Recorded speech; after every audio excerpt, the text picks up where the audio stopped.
ரெண்டு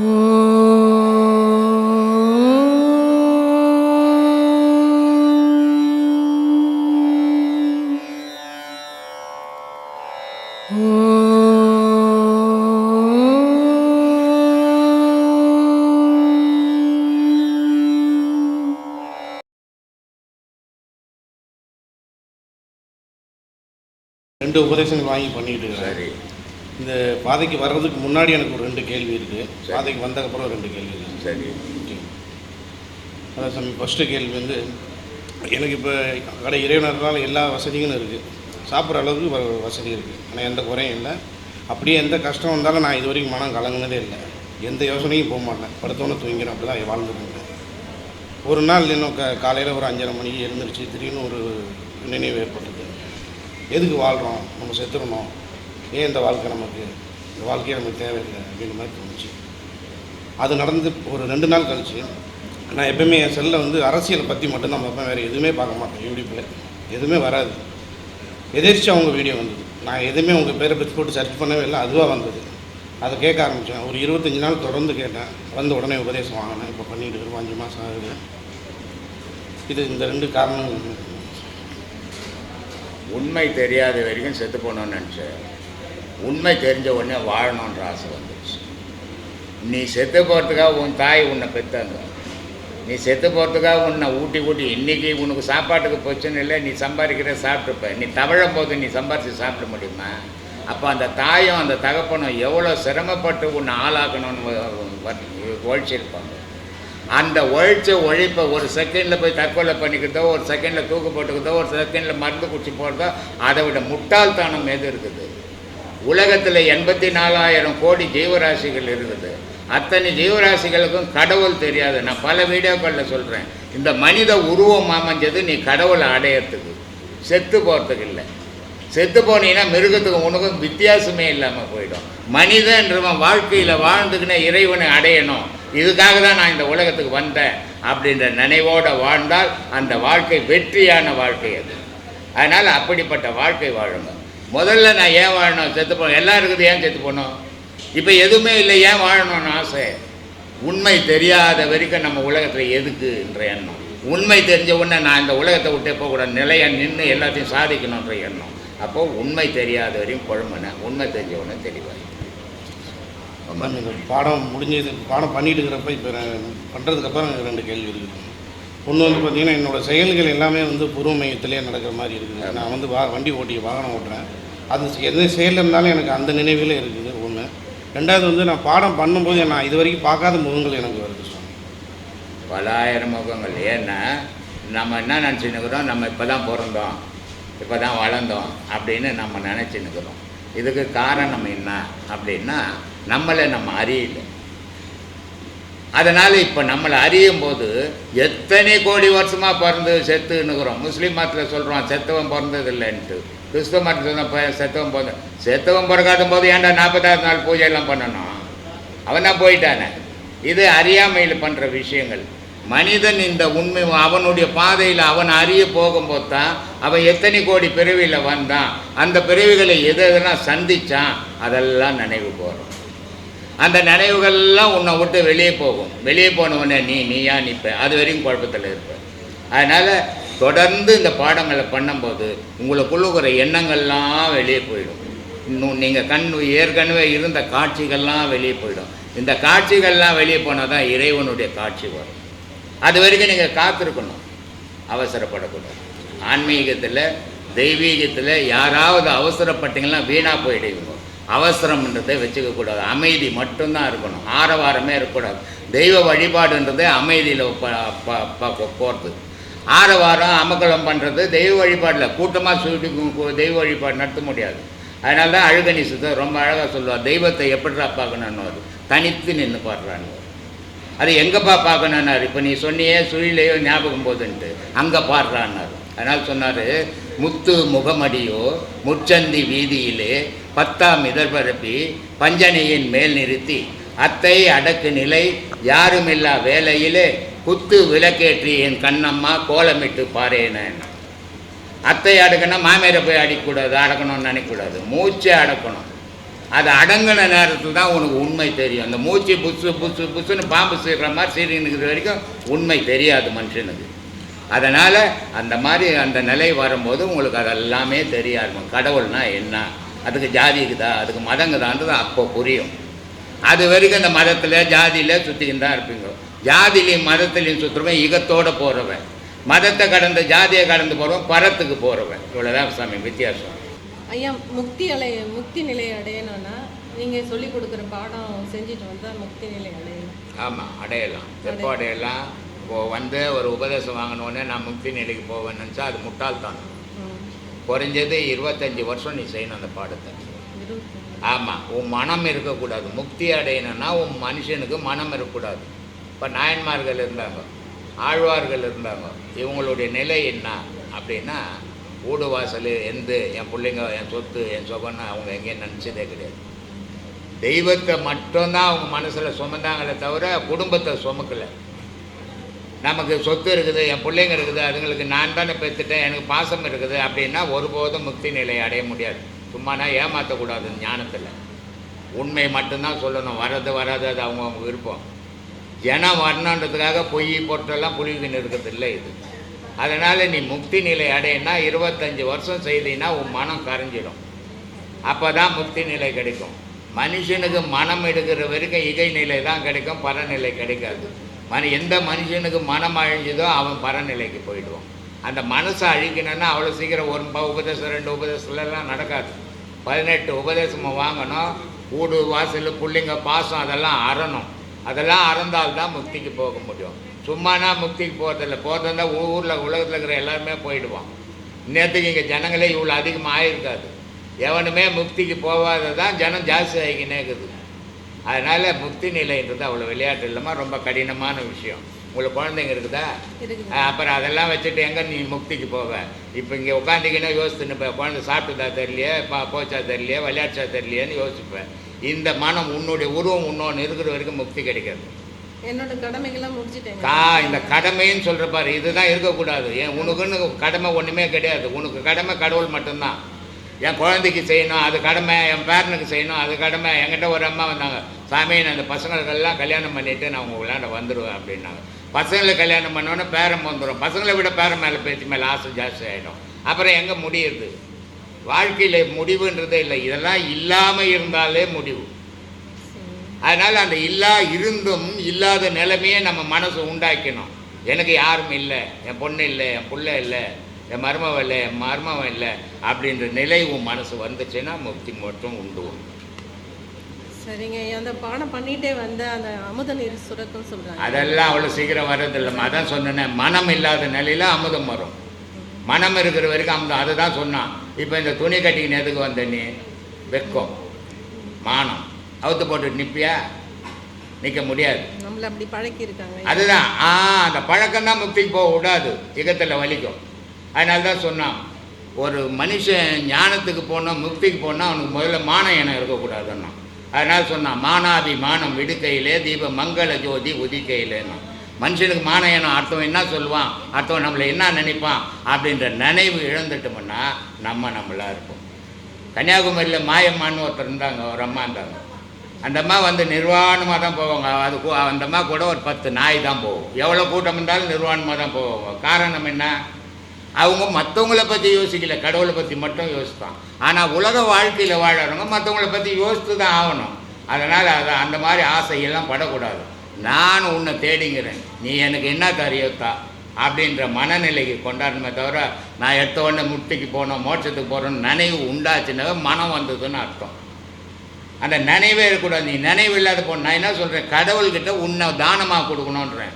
தியானம்னு கண்ணை மூடிக்கின்னு இருக்குதில்ல, கடவுள்கிட்ட உன்னை தானமாக கொடுத்துடணும். உன்னை தானமாக கொடுத்துட்டீங்கன்னா நீ அங்கே இருக்க மாட்ட. அந்த நிலையை வர வச்சுக்கிறதுக்கு உனக்கு தைரியம் வேணும். எதை ஒன்றா நான் இழப்பேன், இறைவா உன்னை மட்டும் இழக்க மாட்டேன்ற மன உறுதி போகணும். அவங்களுக்கு தான் இதெல்லாம் சாத்தியம். சும்மா புக்கில் பேசுகிறான், டிவியில் பேசுகிறான், அமுதம் திறந்துட்டோன்னா நான் சர்க்கரையாவது கரைச்சி ஊற்றிடுறதுக்கு. மூளை கரைஞ்சி வரணும். மூளையை சுற்றி ஒரு நீர் இருக்குது, அந்த பாடம் பண்ண அது வரும். எல்லா மதத்துலேயும் மதம் வேறு, ஜாதி வேறு, மொழி வேறு, எல்லாம் வேறு வேறு, நாடு வேறு. ஆனால் கும்பிடுற முறை மட்டும் இந்துக்கள் மாதிரியே கும்பிடுவான், கிறிஸ்துவனாக இருந்தாலும் முஸ்லீமாக இருந்தாலும். காரணம் என்ன? அது அவனுக்கே தெரியாது, ஏதோ வந்து கும்பிட்டுன்னுக்குறோன்னு நினச்சின்னப்பான். இடுப்பில் ஒரு நீர் இருக்குது, நான் அதனால தான் இங்கே நீட்டாக வந்து ஊருங்களை போய் ஆண்டுருது. எங்கே போனாலும் நீட்டாக விழக்கூடாது, தலை கீழே இருக்கணும், புட்டம் மேலே இருக்கணும். மலையிலேருந்து தண்ணி ஓடி அந்த கீழே நோக்கி தானே வரும். அந்த மாதிரி உன் தலையை கீழே வச்சு புட்டத்தை மேலே தூக்கி வைக்கும்போது இடுப்பில் விந்து நீர் இருக்குது. அது முதுகு தண்டு வழியாக வந்து உன் மூளையை சுற்றி திருப்பி நிமிரும் போது அது அங்கே போகும். போனீங்கன்னா தான் மனித நிலை மனிதனாக இருப்பான், இல்லைன்னா மத வெறியனாக தான் இருப்பான். அதுக்கு தான் அப்படி கும்பிட சொல்கிறது. இங்கே சாஸ்தாங்கன்றது பட்டம் தூங்குறதா இதை சாஸ்தாங்கம்னு எந்த முடையன்னு சொல்லி வச்சான்னு தெரியல. சொல்லு, கடவுள்கிட்ட போய் தோப்பவில் போடணும்னு கடவுள் சொன்னாரா? எப்போனா ஏன் போட்டுன்னுக்குறோம்? கடவுள் எங்கன்னா கொட்டு போட்டுக்கணும்னு சொன்னாரா? ஏன் போட்டுன்னுக்குறோம்? கடவுள் எங்கன்னா புத்தி போடணும்னு சொன்னாரா? ஏன் போட்டுன்னுக்குறோம்? நம்ம உடல் அசைவுக்காக நீ செய்டானா செய்ய மாட்டா, அதனால் கடவுள் பேர் சொல்லி செஞ்சால் தான் செய்வேன். அதனால் அந்த செயலெல்லாம் செய்யும்போது நம்ம உடல் இயக்கம் சரியாக இருக்கும். அப்போ கும்பிடும் போது இப்படி கும்பிட்டீங்கன்னா நீ மனித நிலையிலிருந்து தெய்வ நிலையை நினைக்க ஆரம்பிப்ப. அதுக்காக தான் எல்லா மதமும் இப்படி கும்பிட்டுன்னுக்குது. ஆனால் அது ஏன் கும்பிடணும் அவனுக்கு தெரியாத கும்பிட்டுன்னுக்குறான். இதை தெரிஞ்சு கும்பிடணும். அதனால தான் நான் இங்கே வந்து நீட்டாக பத்தனை எழுந்து போப்பா போய் உட்கார்ப்பாட்டுன்றது. ஏன்னா தெரியல, அவனுக்கு எப்படி வணங்கணுன்னே தெரியலைங்கய்யா. வரமுறை தெரியாத வளர்ந்துட்டம்மா. இப்போ எல்லா இதுலேயும் எல்லா சாமியாரும் உலகத்தில் பேசுனாங்க, நிறைய தெய்வீகம் பேசிக்கிறாங்க. யாரும் உண்மையை பேசலைங்கய்யா. உண்மையை பேசுனாங்க, ஆனால் உலகத்தை பற்றி பேசலை அவங்க. அதான் வித்தியாசம். அவங்க என்ன பண்ணாங்க, ஒரு 2 மணி நேரம் 1 மணி நேரம் எல்லா மகான்களும் பேசுனாங்க, கடவுளை பற்றியே பேசினாங்க. அதனால் மனுஷனுடைய மனசை பற்றி எவனும் பேசலை. நான் பேசுறது கடவுளை பற்றி அதிகமாக பேச மாட்டேன், மனுஷனுடைய மனசை பற்றி தான் பேசுவேன். ஏன்னா மனிதன் நல்லா இருந்தால் தான் கடவுளை வழிபட முடியும். மனுஷன் மனம் கெட்டு போய் அவன் நிலை கெட்டு போச்சுன்னா கடவுளை எவங்க வழிபட போவான்? கடவுளாக தான் இருக்கும். அதனால் மனுஷனுடைய மனத்தை மாற்றணும், மனத்தை மாறத்துக்கு நீ பேசணும். இன்றைக்கி உலகம் போல் 7 கோடி 8 கோடி பேர் என்னை கும்பிட்டுன்னுக்குறான், கடவுளாக கும்பிட்றான். காரணம் என்ன அப்படின்னா, நான் பேசுறது அதிகமாக மனசை பற்றி. நீ உன் மனசை சீர் பண்ணிக்க, உன் வாழ்க்கை நல்லா இருக்கும்ன்றேன். மனம் கெட்டு போச்சுன்னா உன் வாழ்க்கையை கெட்டு போட்டு தெய்வ வழிக்கே போக மாட்டேன். அதனால் நான் பேசுறது அப்படி. அவங்களாம் தெய்வத்தை பற்றி பேசிட்டு போனதுனால இந்த குழப்பத்திலேயே இருந்துட்டாங்க. இந்த குழப்பம் தெளியணுன்றமாக பேசிங்கிறேன். 40 வருஷமாக கத்தின்னுக்கிறேன் இப்படி. ஐயா, இப்போ ரமண மகரிஷிலாம் வந்து கேன்சர் வந்தது சொல்கிறாங்க. அவங்களாம் வந்து முக்தி நிலை அடைஞ்சவங்க தானங்க ஐயா. அந்த அமுத நீர் சொல்கிறது அவங்க உடம்புல இருக்க அதெல்லாம் உண்டு. ராமகிருஷ்ணர் ரமணருக்கு மட்டும் வரல, ராமகிருஷ்ணருக்கும் கேன்சர் தான். எல்லா மகானுக்கும் வந்தது. காரணம் என்ன தெரியுமா? அவங்க எந்த நிலையாக இருந்தாலும், இப்போ நான் இங்கே உட்காந்துக்கிறேன், எனக்கு பாவமே கிடையாது, 10 பைசாவும் கிடையாது. இப்போ இவங்கெல்லாம் வந்து காலில் விழும்போது என்ன ஆகும்? இவங்க பாவத்தெல்லாம் நான் சுமக்கிறேன். சுமக்கும் போது நான் பாதிப்பு தான். நான் தான் சொல்லியிருக்கேன், ஏற்கனவே சொன்னேன், எல்லா ஞானிகளை விட நான் கொடூரமாக சாவேன். ஏன்னா எந்த ஞானி இப்படி கூப்பிட்டு எல்லாருக்கும் ஆசீர்வாதம் பண்ணி எல்லாரையும் பேசல, அவங்க பாட்டுக்கு தனியாக நின்று பேசி ஆசீர்வாதம் பண்ணுறதாலே நீங்கள் வரும், கண்டிப்பாக வரும் புண்ணியம். அவங்களுக்கு புண்ணியம் கிடைக்குது. யாருக்கு? இவங்களுக்கு புண்ணியம் கிடைக்குது. ஆனால் ஆசீர்வாதம் பண்ணவருக்கு பாவம் இல்லை கிடைச்சிது. அதனால தான் எல்லா மகானும் நோய்வாய்ப்பட்டு செத்தான் கடைசி காலத்தில். ஏன்னா எந்த கெட்ட பழக்கமே இல்லாத ஒரு ரமணர் 13 வயசில் ஞானத்துக்கு வந்தார். எந்த கெட்ட பழக்கமே இல்லாத ஒரு ராமகிருஷ்ணர், ஆனால் கொடூரமாக செத்தாங்க. காரணம் என்ன? இந்த ஜனங்களுடைய பாவத்தை அவங்க சுமக்கும் போது பாதிப்பு அவங்களுக்கு, ஆனால் ஜனங்க சுகப்பட்டாங்க. அதை தான் நானும் செய்துன்னுக்கிறேம்மா. கடவுள் அடைஞ்சவங்க, கடவுள் அவருக்கு ஏதாவது உடலுக்கும் கடவுளுக்கும் சம்பந்தம் இல்லைன்ற. கேன்சர் வந்தால் உயிருக்கு வருமா, உடலுக்கு வருமா? அந்த சுரப்பி ஆகப்பட்டது அவங்க உடலில் இருக்க உடலை தான் கெடுக்கும், உடலை தான் அழிக்கும், உயிர்கிட்ட எதுவுமே நெருங்காது. அதனால தான் சொல்கிறது, உயிரை வெட்டாது, உயிரை நினைக்காது, உயிரை காய வைக்க முடியாது. அப்படிப்பட்ட பொருள் எந்த நோயும் உயிரை பாதிக்காது. ஆனால் இந்த உயிர் இருக்கிற உடலை பாதிக்கும். அந்த பாதைகளை அவன் சுமந்து தான் அவனை பப்ளிக் வந்துட்டானே. வள்ளலாறு யாருக்கும் உபதேசம் கொடுல, ஒரே ஒரு ஆளுக்கு தான் உபதேசம் கொடுத்தார், கல்பட்டுன்ட்டு. அவர் நோய் நொடி இல்லாத போயிட்டார் அவர். ஆனால் மீதி மகானில் அந்த உபதேசம் கொடுக்குற குருமார்கள் எல்லாம் பாதிப்பு தான் ஆளாவாங்க. அதில் எந்த அவன் உபதேசம் கொடுக்கும்போதே என்ன சொல்கிறான்? நல்லவனோ கெட்டவனோ, பாவம் பண்ணானோ புண்ணியம் பண்ணணும், அத்தனையும் என்ன சார்ந்தது, அவனை கரையது. அதானே கடவுள்கிட்ட சொல்கிறோம். அப்போ அந்த பாவம்லாம் எனக்கு தானே அவன் சேரும். இதனால் எல்லா மகானும் நோய் வாய்ப்படுவான். சரி. என் மனதில் வந்து ஒரு சிந்தனை. அதில் வந்து என்னென்னா, இப்போது நமக்குள்ள நம்ம ஒரு தப்பு பண்ணுறோன்னா நம்ம மனசுக்குள்ளே வந்து ஒன்று சொல்லுது, இது தப்பு தான் ஒன்று சொல்லுது இல்லை, அது என்ன? இப்போ நான் கேட்குறேன்ல, அப்போ நான் யார்? அது சொல்கிற என்கிட்ட சொல்கிறது யார்? மனசு தான் பேசுது. இரண்டுமே மனது தான் ஐயா. ரெண்டுமே மனசு தான். இப்போது மனம் என்றது ஒரு வினாடிக்கு வினாடி மாறக்கூடியது இல்லையா? மூச்சு எவ்வளோ வந்துன்னுக்குதோ அவ்வளவும் மனமாக இருக்குதுன்னு அந்த மனமாகப்பட்ட மூச்சாகப்பட்ட மனம் ஒரு வினாடிக்கு ஒரு எண்ணம் வரும், ஒரு காரியம் செய்வோம், இதை செய்யலாம் நல்லதுதான் அப்படின்னும், திருப்பி கொஞ்ச நேரம் ஒரு 2 செகண்டு போட்டு ஐயோ இது வானா இது வம்பா போடும் பொழுதுன்னு நினைக்கிறேன். எல்லாமே இகத்தில் மனத்தினுடைய செயல் தான். மனம் இல்லைன்னா இக வாழ்வே கிடையாது. மகானுக்கும் மனுஷனுக்கும் என்ன வித்தியாசம்னா, மகானுக்கும் மனசு இல்லாத உட்காந்து அதனால் வேற்றுமை இல்லாமல் இருக்கும்.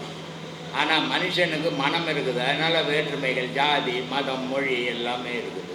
அதனால் அந்த மனம் ஏற்படுத்துகிற எண்ணங்கள் தான் கேள்விகளாக வருது, அந்த கேள்விகள் தான் செயலாக மாறுது. அதனால் எல்லாமே மன சம்பந்தப்பட்ட விஷயம் தான். சொல்லுங்கள். உயிரும் ஆன்மாவும் வேறு வேறையா? இல்லை உயிர் வேறு, ஆன்மா வேறு, ஜீவன் வேறு, 3 பொருளாக இருக்குது உடலுக்குள்ள. இப்போ ஒரே ஒரு கண்ணை வச்சுருந்தா என்ன மனுஷனுக்கு? எல்லாத்தையும் பார்ப்பான் இல்லையா? ஏன் 2 கண்ணை வச்சான்? ஏன் 2 காதை வைக்கணும்? ஒரு காதில் கேட்டால் போதாதா? அதனால் உடலுக்குள்ளே முப்பொருளாக இருக்குது, அகார உகாரம் மகாரம் என்று. அகாரம்னா நெருப்பு, மகாரம்னா காற்று, உகாரம்னா சப்தம். இந்த உகாரம்ன்றது இல்லைன்னா நீ பேச மாட்டேன், குரலே வராது, சத்தமே வராது. நாதமும் ஒளியும் சேர்ந்தது தான் ஆன்மாவா? ஆமாம். இதெல்லாம் ஒரு உபதேசத்தில் நீ அறிய முடியாது. இன்னொரு 10 வருஷம் வந்தீங்கன்னா அப்போ அறிவேன். சந்தேகம் என்னென்னா, நீரில்லா நெற்றிப்பாழ்ந்து விளக்கம் சொன்னீங்க, ஆனால் அதை எப்படி அணியணுன்றது புரியல. கை இருக்குது, அதை அள்ளி பூசிக்க வேண்டியது தான். இதெல்லாம் எப்படி அணியணும்? இப்போது முருகருக்கு பார்த்தீங்கன்னா 3 பட்டை போட்டிருக்காங்க. முருகரை நீ பார்த்துக்கிறியா? இப்போ சிலைக்கு வச்சிருக்கிறாங்க. சிலைக்கு தானே போட்டான், உன் சிலைக்கு நீ போட்டுக்கோ. Okay sir. அப்புறம் பெருமாளுக்கு பார்த்தீங்கன்னா நாமம் போட்டிருக்காங்க. அவங்களுக்கு பிடிச்சதை அவங்க போட்டுக்கினாங்க. வீட்லேயும் அம்மா வந்து நாமம் தான் போட்டுக்கணும்னு போட்டுக்கிட்டோம் சொல்லுவாங்க. நாமம் போட்டாலும் திருநீர் போட்டாலும் அது எதுக்காக போடுறோன்னு முதல்ல தெரிஞ்சுக்கணும். சரிங்க சார். அதை தெரியாத போட்டுக்கிறதால ஒரு பயனும் இல்லை.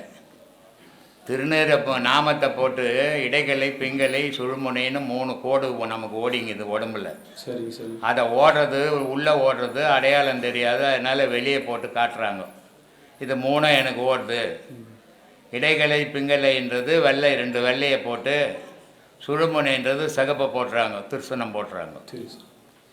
அதே மாதிரி பட்டை போடுறவங்கள 3 பக்கம் 3 பட்டை போட்டுட்டு நடுவில் குங்கத்தை இடுவாங்க. இடைகளை பிங்களை சுழுமுனை ஓடுதுன்னுட்டு. இது 3மே அதுவும் மண், திருநீரும் மண், நாம திருசனமும் மண். ஒரு நாளைக்கு மனுஷன் எல்லாரும் மண்ணா போகிறோம். இந்த மண்ணா போகிறதுக்கு முன்னாடி இந்த நெத்திலியாவது இந்த மண்ணை பூசி பழக்கம் பண்ணிவிடுவோம் அப்படின்றதுக்காக இதை பூசிக்கின்னு திரியிறோம்.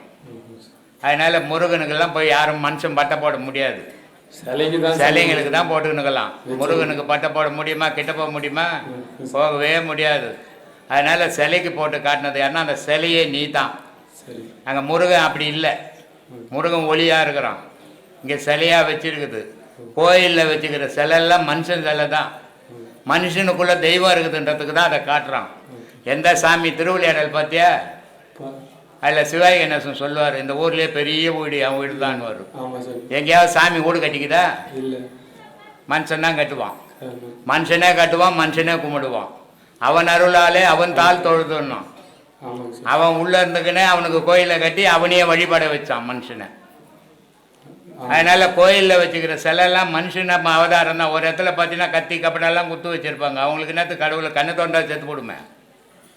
அவர் சண்டையாக போட போகிறார் மனுஷங்கிட்ட வந்து. மனுஷனால் சண்டை போட முடியுமா கடவுள்கிட்ட? பெரிய பெரிய அரக்கணுங்களே தோற்று போட்டானுங்க. சராசரி அப்பாவி மனுஷன் நீ போய் சண்டை போட முடியுமா? கண்ணை திறந்தா நீ இருக்க மாட்டேன். அப்புறம் கத்தி கப்படா சூளம் வேலு இதெல்லாம் என்னத்துக்கு இது? ஆனால் மனுஷனுடைய குணங்களை சித்தரித்து தான் அங்கே சிலையாக வச்சுருக்குது. கோயிலில் வச்சுக்கிற சிலையெல்லாம் மனுஷனுடைய சித்தரிப்பு தான். எந்த தெய்வமாக எனக்கு சிலை நான் தான் வந்து உட்கார்ந்ததும் கிடையாது, எந்த தெய்வமும் எனக்கு வீடு ஒன்று வாசல் ஒன்றுன்னு கட்டிக்கிறதும் கிடையாது. மனுஷன் தான் கட்டுறான், மனுஷன் தான் கும்பிட்றான், மனுஷன் தான் இடிக்கிறான். சரி. அதனால் மனுஷனுக்குள்ளே தான் கடவுளுக்கு நான் அதனால தான் சொல்லிக்கிறேன். நான் அதை எடுத்துக்கினா எடுத்துங்க, எடுத்துக்கலனா போங்க. சொல்லு. தாய் தந்தை பேச்சை தப்பாமல் கேட்கணும்னு சொல்லியிருக்கீங்க. ஒரு நல்ல பாதையில் போகும்போது தாயோ தந்தையோ தடுக்கலாம், அவங்கள பேச்சை கேட்கலாமா கேட்கக்கூடாது? எந்த பாதையில் போனாலும் தாய் தப்பம் பேச்சை கேட்கணும். தாய் தப்பம் சொல்கிறது நல்லதுக்கு தான் சொல்லுவாங்க, கெட்டதுக்காக சொல்லுவாங்க. கெட்டதுக்கு சொல்லுவான், உண்மையான தாய் தப்பனா இருக்க மாட்டான். என்ன நல்ல தாய் தப்ப புள்ள நல்லா இருக்கணும் தான் ஆசைப்பட்டு சொல்லுவாங்க. ஆனால் இந்த ஒரு பாதையில் வந்தால் தாய் தப்பனும் தடுப்பா, பொண்டாட்டியும் கட்ட எடுத்துப்பா. ஏன்னா இது பயம். தாய் தப்புனை விட்டுட்டு நீ ஓடி போகிறன்ற தாய் தப்புனுக்கு பயம், பொண்டாட்டி விட்டுட்டு போயிட்டு போகிறேன்னு அவளுக்கு பயம். அதனால் இந்த ஒரு பாதையில் மட்டும் தடுப்பாங்க. மற்ற பாதையிலெல்லாம் தாய் தப்பு நீ நல்லா இருக்கணும்னு தான் சொல்லுவாங்க. நல்லா இருக்கணும் சொன்னால் தான் தாய் தப்பேன். கெட்டு போனேன்னு சொல்கிறோம் தாய் தப்பு. எந்த தாய் தப்புன்னு சொல்லுவான். தாய் தப்பன் கெட்டவனாக இருந்தால் கூட நான் கெட்டவனாக இருந்தேன் என் பிள்ளைங்க நல்லா இருக்கணும்னு தான் ஆசைப்படுவான். அவன் தான் உண்மையான தாய் தப்பன். இப்போ நட்டக்கலை சுற்றியே 4 புஷ்பம் சாத்தியே சுற்றி முணுமுணுக்க மந்திரம் ஏனடா. நட்டக்கல்லும் பேசுவோம் நாதன் உள்ளிருக்கையில் சுட்ட சட்டி தத்துவம் கரிச்சுவை அறிவோன்னு பாடினார் சிவவாக்கிறேன். ஆனால் கல்லுன்னு சொல்கிறாங்க. சரி, ஓகே, நியாயமான கொள்கை தான். சிதம்பரத்தில் நடராஜ சிலையில் போயிட்டு எல்லாமே போய் ஐக்கியம் ஆகுறாங்க. மாணிக்க வாசகர், அப்புறம் நந்தனர், இதெல்லாம் நிறைய மகான்கள் போய் அங்கே போய் ஐக்கியம் ஆகிட்டாங்க. அப்புறம் சிலைன்னு சொல்கிறாங்க. அந்த சிலைக்கு மட்டும் அப்படி என்ன பெரிய தத்துவம், அந்த இடத்துக்கு என்ன பெரிய மகிமை, அதை பற்றி கொஞ்சம் விளக்கமாக சொன்ன பரவாயில்ல. இதில் சிதம்பரத்துலையா எல்லாரும் ஒரு வழிமுறையில் உலகம் முழுக்க நிறைய விஷயங்கள் இருக்குது.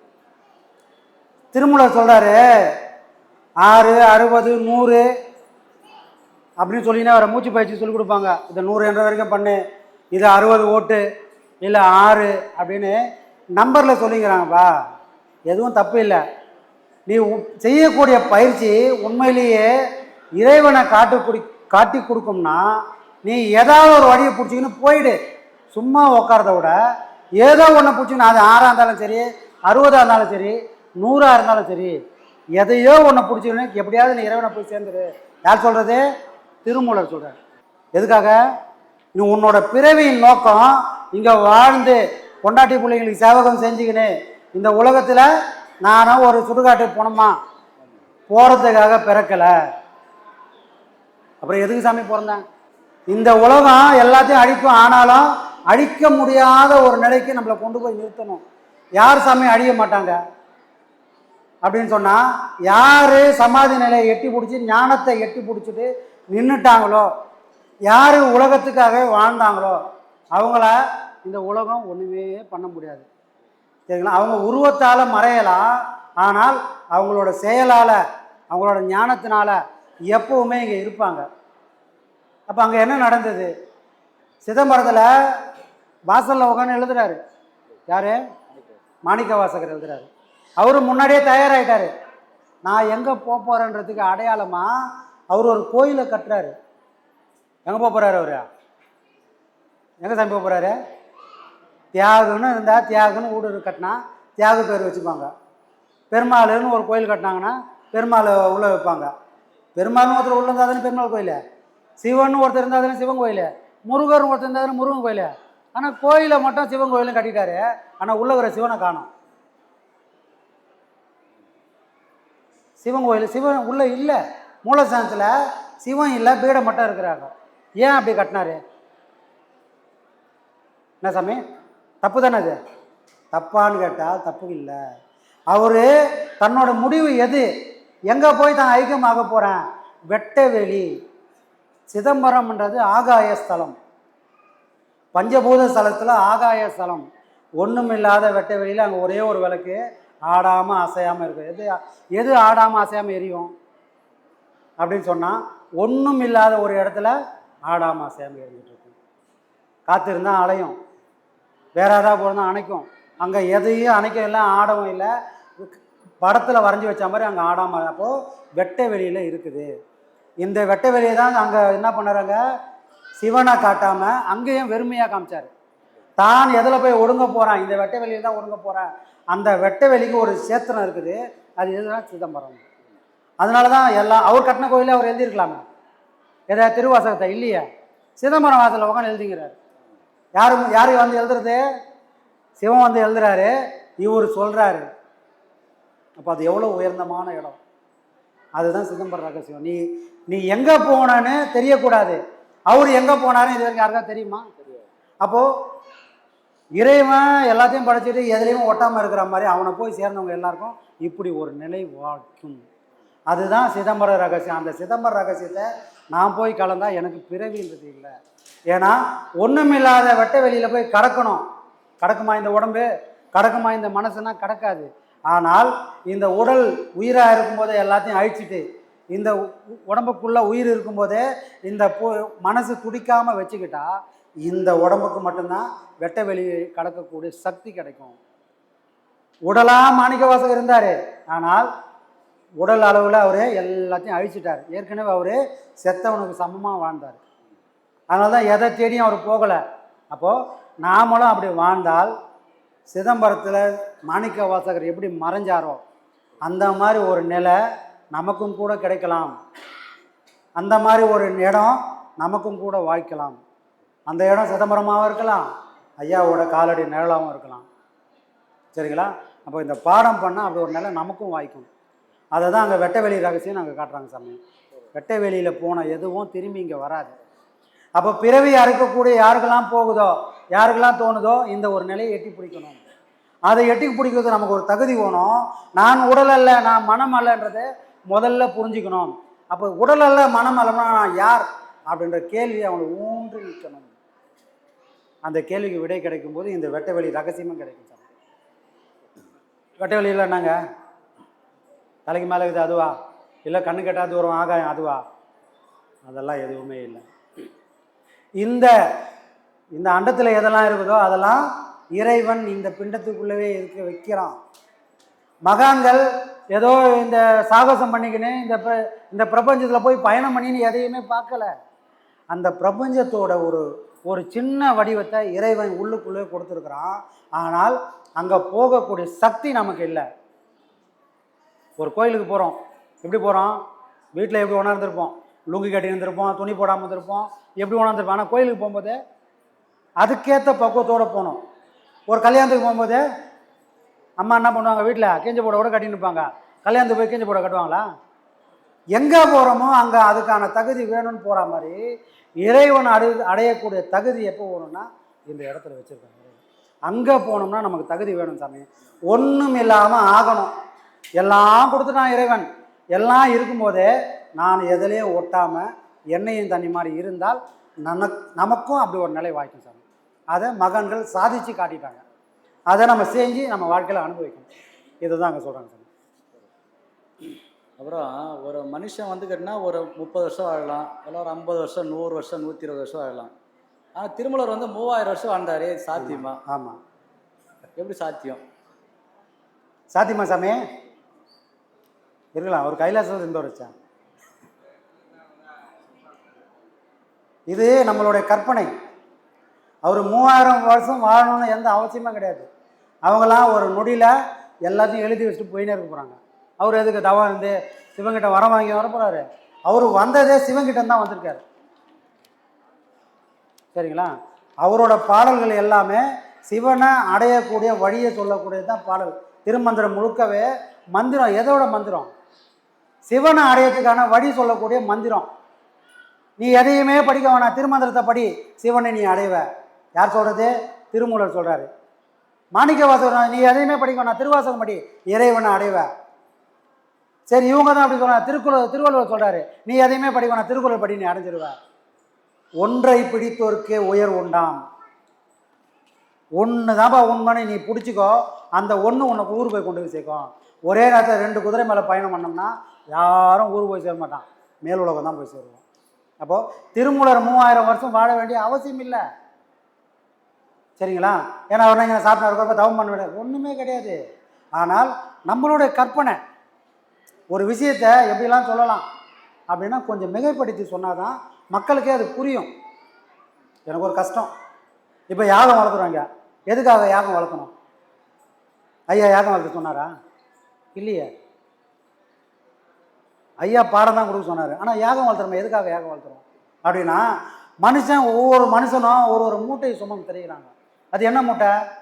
அவங்கவுங்க வசதிக்கு ஏற்ற மாதிரி ஒரு கவலைகள் இருக்குது. அதை தீர்க்க வழியே தெரியல.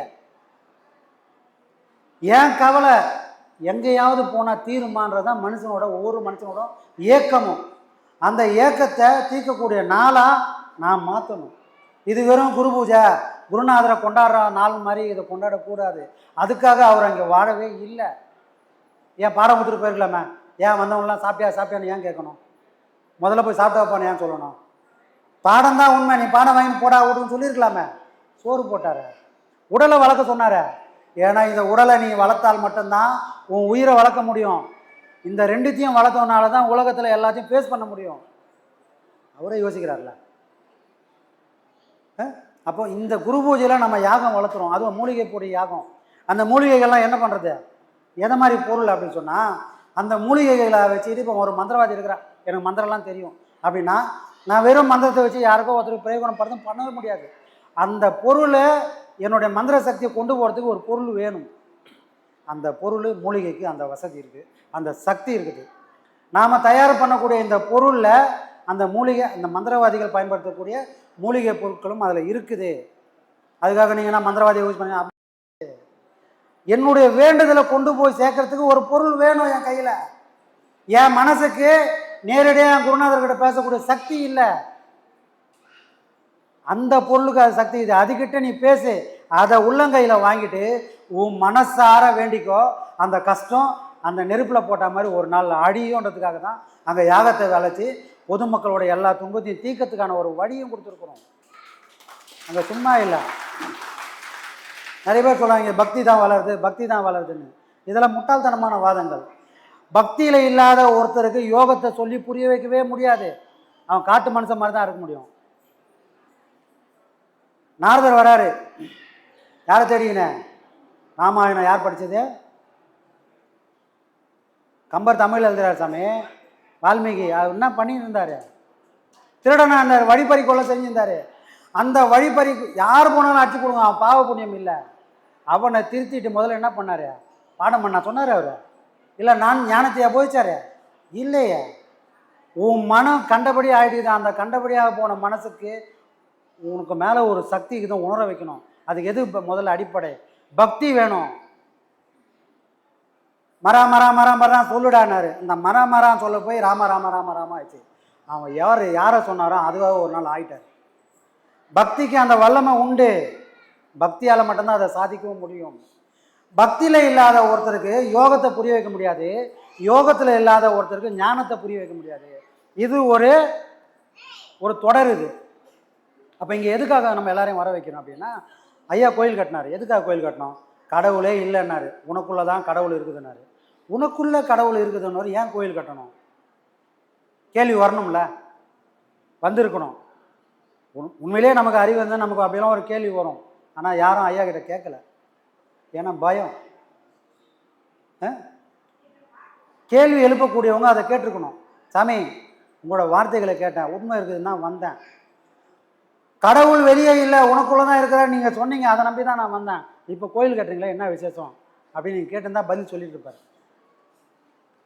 1000 தான் உபதேசங்கள் ஞானத்தை உபதேசித்தாலும் அது ஒரு சன்னியாசி மடம் மாதிரி ஆகிடும். சன்னியாசி வீட்டில் யாரா போவாங்களா? ஒரு பேச்சுலர் வீட்லேயே ஒரு இன்னொருத்தர் போக மாட்டான். வீடு அலங்கோலமாக இருக்கும். அங்கே என்னப்பா எல்லாம் சன்னியாசிங்க போகிறான்னா ஒருத்தர் கூட வந்து பார்க்க மாட்டாங்க. ஆனால் இந்த ஞானம் எல்லாருக்கும் பொது, எல்லாராலையும் உணர முடியும், எல்லாருக்கும் கொண்டு போய் சேர்க்க வேண்டிய ஒரு கடமை இருக்குது. அதுக்காக தான் ஒரு கோயில் கட்டினார். அப்போது கோயிலுக்கு வரவங்க இங்கே என்னப்பா சாமி இருக்குது, அங்கே அவங்க என்ன பண்ணுறாங்கன்னு ஒரு கேள்வி அவங்க மனசில் வரணும். இது சாமி இருக்குது உண்மைன்னா அப்போ அங்கே என்ன பண்ணுறாங்க அப்படின்னு மனசுக்குள்ளே ஒரு கேள்விகள் வரணும் தான் ஐயா கோயிலும் கட்டிக்கிறாரு. அப்போது சாமி வெளியே தரவனுக்கு இங்கே கோயிலை கட்டிட்டாரு. சாமி தனக்குள்ள கேள்விகள் வந்தால் தனக்குள்ளே தான் இருக்காருன்னு உணர்றதுக்கு பாடம் கொடுக்குறாரு. தானே அது வாய் நின்னால் சமாதியை காட்டுறாரு. அப்போது சிற்சபை, பொற்சபை, ஞான சபைன்னு 3 சபையும் நம்ம ஆசிரமத்தில் ஐயா வடிவமைச்சுக்கிறாரு. இது ஏதோ சும்மா பண்ணலை. இதை புரிஞ்சுக்கிற பக்குவம் நமக்கு இல்லை. மகான்களோட யோசனை நம்மளால சீண்டி கூட பார்க்க முடியாது. நம்ம அறிவுக்கு தான் நம்ம யோசிப்போம். மகான்கள் வந்து ஒரு மலை மேலே நின்று இந்த உலகத்தை பார்த்தா எப்படி பார்ப்பாங்களோ அப்படி பார்க்குறவங்க. நாம் வீட்டு வாசப்படியே தாண்டாதவங்க. ஒரு சிலர்லாம் சொல்கிறாங்க, சிரிப்பு தான் வருது. சாமி மகான்கள்லாம் யாராக இருக்காங்களா? பட்டினத்தாருக்கு அப்புறம் யாரும் இல்லைங்க. என்ன சாமி, பட்டினத்தாருக்கு அப்புறம் யாரும் இல்லையா? இப்போ ரமணர் எப்போ வந்தார்? சேஷாத்திரி சுவாமிகள் எப்படி வந்தார்? விசிறி சாமியார் எப்படி வந்தார்? பட்டினத்தார் வந்து 1000 வருஷம் ஆகுது. இவங்களாம் எப்படி வந்தாங்க? கேள்விகள் வரணும்ல. இவங்களாம் அப்போ அடையலையா? அடைஞ்சிருக்கிறாங்க. எனக்கு தெரியல. அப்போ எவ்வளோ என் மனம் பாழாக போயிருந்தா அவர் தாங்க அதுக்கப்புறம் யாருமே வரலன்னு சொல்ல முடியும். இதெல்லாம் உணரணும். ஊருக்குள்ளே இந்த மாதிரி விஷயங்கள்லாம் நடந்துக்கிட்டே தான் இருக்கும். இங்கே கட்டின ஓனத்துக்கு இப்போ விளக்கம் சொன்னேன் இல்லையா? இதெல்லாம் உணராத கூட்டம் இப்படி தான் பேசிகிட்டு இருக்கோம். ஞானிகள் காலந்தோறும் வந்துக்கினே தான் இருப்பாங்க. அதை தடுக்கவே கூடிய சக்தி உலகத்தை இல்லை. ஏன்னா ஞானிகள் அப்பாவோட ஆசைக்கு பிறந்தவங்கள, ஆண்டவனோட ஏக்கத்துக்கு பிறந்தவங்க. என்னால் செய்ய முடியல, என்னால் படைக்கப்பட்ட உயிர்கள் எல்லாம் வேதனையில் வாடுது, அவங்களுக்கு ஒரு வழிகாட்டுன்னு இறைவனோட ஏக்கத்துக்கு பிறந்தவங்க. அவங்க அப்பாவோட ஆசைக்கு பிறந்தவங்க இல்லை மகான்கள். சரிங்களா? அவங்களுடைய சிந்தனைகள்லாம் யாராலும் எட்டி பிடிக்கவே முடியாது. இது காலந்தோறும் நடந்துக்கிட்டே இருக்கும். நம்ம ஆசிரமத்திலையும் ஞானிகள் உருவாக்கிட்டே தான் இருப்பாங்க. அதுக்கு தான் இப்போ இடமும் வாங்க போகிறோம். கூடிய சீக்கிரம் அதுவும் நடக்கும். நம்ம பாடம் வாங்கி பண்ணி உயர்நிலையை அடைஞ்ச எல்லாருக்கும் இங்கேயே சமாதியும் கட்டுவோம். கண்டிப்பாக அதுவும் நடக்கும். சமாதி யாருக்கு சாமி கட்டுவோம்? தன்னை உணர்ந்தவங்க தானே அதில் ஒடுங்க முடியும். ஒடுங்கணுங்க தானே சமாதி கட்ட முடியும். அது எல்லாமே இங்கே நடக்கும். அப்போ மகான்கள் உருவாக்கினே தான் இருக்கிறாங்க. உருவாக்கக்கூடிய இடம் இது போலி வாக்கம் இல்லை, இது புனித வாக்கம். அந்த நிலை நாளைக்கு கண்டிப்பாக நடக்கும் சாமி. இப்போ திருமூலராகட்டும், மாணிக்கவாசகராகட்டும், நாம் அவங்க எப்படி வந்தாங்க எப்படி போனாங்கன்றதெல்லாம் வேறு விஷயம். அதெல்லாம் ஒரு மாயை மாதிரி. பெரியவங்க சொல்லுவாங்க, சில விஷயங்களுக்கு மூலத்தை நம்ம பார்க்கவே கூடாது, அது எப்படி ஒன்றா இருந்திருக்கும் அப்படின்வாங்க. நம்ம அதை பார்க்க வேண்டிய அவசியம் இல்லை. அவங்களால நமக்கு என்ன கிடைச்சது அதை மட்டும் நீ பிடிச்சிக்கோ. அப்போ திருமூல திருமந்திரன்ற ஒரு மிகப்பெரிய பொக்கிஷத்தை நமக்கு கொடுத்துருக்காரு. 3000 பாட்டு நம்ம படிக்க வேணாம். ஒரு 10 பாட்டை படிச்சுட்டு அந்த 10 பாட்டில் நாம் நிற்க ஆரம்பித்தா நம்ம வாழ்க்கைன்றது சிறப்பாக இருக்கும். சரிங்களா? திருமூலரை வணங்குறது, திருமந்திரத்தை படிக்கிறதுக்கு லட்சணமே அந்த வழியில், அவங்க சொன்ன வழியில் நாம் நிற்கணும். நின்னா அதுக்கான பலனை அவங்களும் கொடுப்பாங்க சாமி. சரிங்களா? வாழ்நாள் ஒரு லட்சியமே இல்லை சாமி. அவங்க எப்பவுமே இருக்கிறாங்க. அப்போ 3010 வருஷம் பார்த்து அவர் இல்லையா? அதுனா 3000 வருஷம் தான் இருந்தாரா? இன்னைக்கும் இருக்கிறாரு. ஆனால் அதை பார்க்கக்கூடிய சக்தி நமக்கு இல்லை. சரிங்களா? திருமூல திருமந்திரத்தை எடுத்துகிட்டு கோயில் கொடிக்கம்பத்துக்கே புதைச்சிட்டு போயிட்டாரு. அவர் புதைச்சி போயிட்டாரா? யார் தேடி எடுத்தா? ஞான சம்பந்தர் வராரு. அப்போ அவர் கண்ணுக்கு எப்படி பட்டுது? அதை பார்க்கக்கூடிய அதை காணக்கூடிய சக்தி அவர்கிட்ட இருந்தது. அதுக்கு முன்னாடி எவ்வளோ பேர் வந்திருப்பாங்க, எவ்வளோ பேர் அந்த கொடிக்கம்பத்துக்கு முன்னாடி ஊந்து கும்பிட்டுருப்பாங்க, யாருக்குமே தெரியலையே. காரணம் அந்த சக்தி நம்மக்கிட்ட இல்லை. அப்போ திருமூலர் எப்பவுமே இருக்கிறாங்க. மகான்கள் எங்கேயும் போகிறதும் இல்லை, எங்கேயும் வர்றதும் இல்லை. போனால் தானே வர்றதுக்கு? அவங்க இங்கேயே தான் இருக்கிறாங்க. அதை காணக்கூடிய சக்தி நமக்கெல்லாம் இல்லை. அதனால வந்தார் போனாருன்னு சொல்லியிருக்கிறோம். மகான்கள் வருவதும் இல்லை போவதும் இல்லை. நம்மளுடைய வசதிக்காக இறங்குறாங்க, பூரா மலையிறாங்க. சரிங்களா?